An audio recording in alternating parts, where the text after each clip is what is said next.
Annunciato da CAFC il progetto di potenziamento e innovazione del depuratore di Udine, un'opera dal costo di circa 13 milioni di euro, derivanti dagli introiti tariffari, volta a consentire benefici energetici, di efficienza e l'adeguamento alla direttiva dell'Unione Europea sulle acque reflue urbane. La progettazione è stata avviata, informa la società che gestisce il servizio idrico integrato in 122 comuni del territorio regionale, previsti per l'impianto di depurazione di Via Gonars, la realizzazione di una nuova linea biologica di trattamento,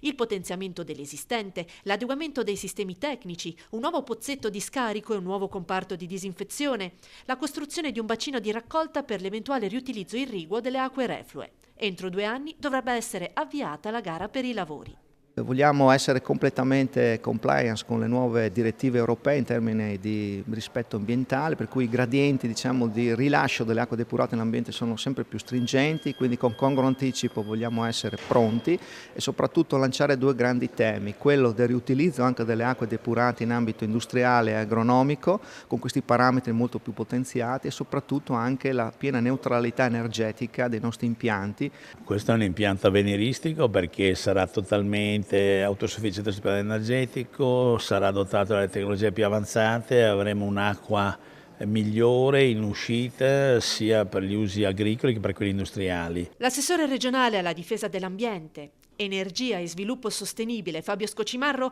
ha rimarcato l'attenzione costante della regione al sistema idrico integrato e nei confronti di sostenibilità e innovazione. Vogliamo anche ottimizzare che le aziende possano fare massa critica con un unico gestore per una migliore gestione delle acque e un minor costo oltre che una migliore qualità.